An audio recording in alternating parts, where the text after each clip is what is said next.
Assalamualaikum warahmatullahi wabarakatuh. Halo, apa kabar anak-anak ibu semuanya? Semoga anak-anak ibu semua dalam keadaan sehat ya. Nah, sebelum kita memasuki pembelajaran kita pada kali ini, alangkah baiknya kita berdoa dulu ya. Berdoa dimulai.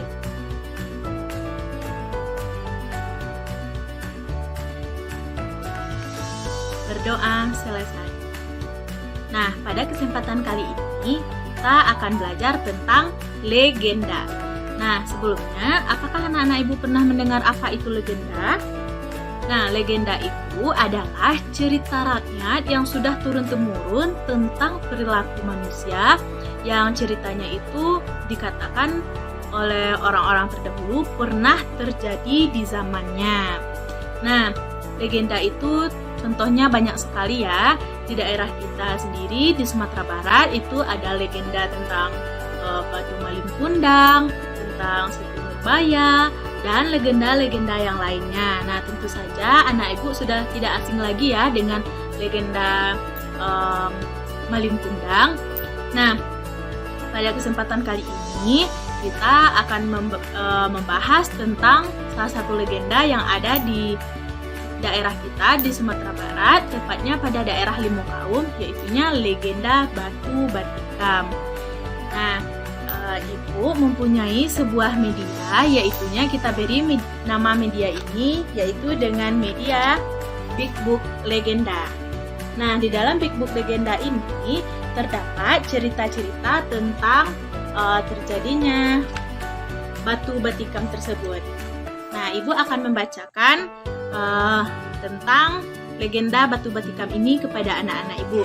Nanti silahkan anak-anak ibu simak dan anak-anak ibu nanti dapat mengambil apa saja sih nilai moral yang terdapat di dalam legenda Batu Batikam ini. Nah, ibu akan membacakannya ya. Legenda Batu Batikam.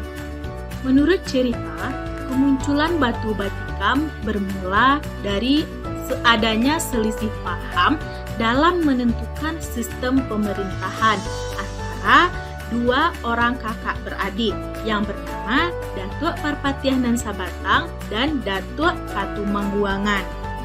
Kembali ke masa awal pulangnya Datuk Parpatiah dan Datuk Katumangguangan ke Kerajaan Pasumayan Kota Baru, di mana Sri Maharaja Diraja telah wafat dan digantikan oleh adiknya yang bernama Suri Diraja.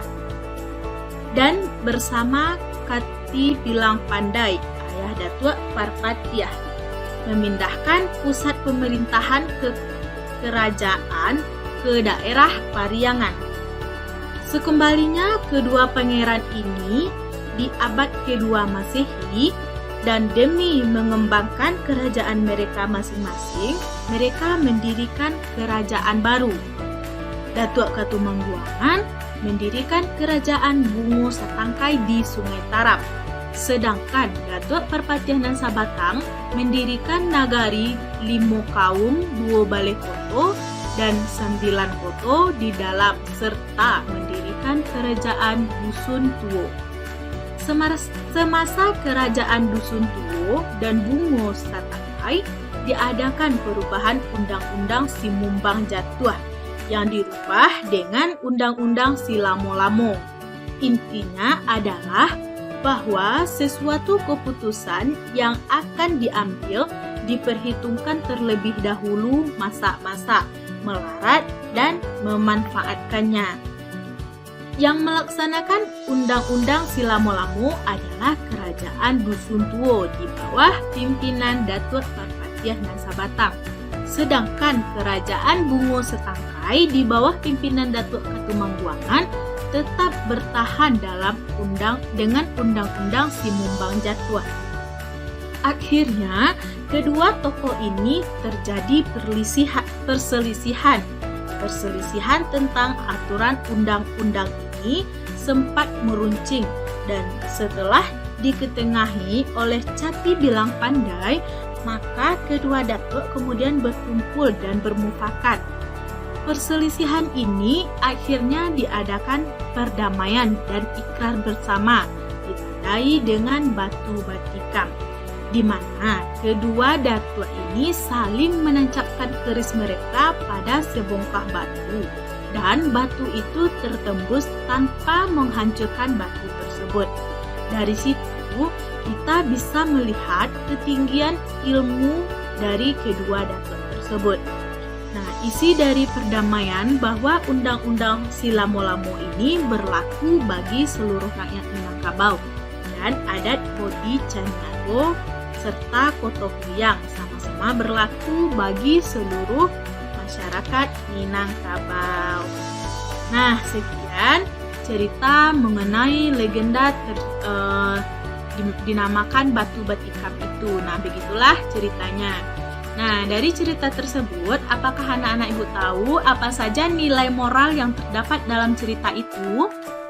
Nah, nilai moral yang terdapat dalam cerita itu yang dapat kita ambil kesimpulannya yaitu di masa pemerintahan Datuk Katumangguangan dan Datuk Parpatihan dan Sabatang, mereka betul-betul telah menyusun adat Minangkabau yang menjadi pegangan bagi orang Minangkabau sejak dahulu sampai sekarang ini. Tidak mengherankan kalau nama Datuk Katumangguangan dan Datuk Parpatihan dan Sabatang tidak dapat dilupakan oleh orang Minangkabau sepanjang masa. Nah, mungkin sekian dulu untuk pembelajaran kita pada kali ini. Nanti kita sambung di lain waktu ya. Ibu mohon maaf jika ada salah kata. Ibu akhiri dengan mengucapkan Alhamdulillahirrabbilalamin. Assalamualaikum warahmatullahi wabarakatuh.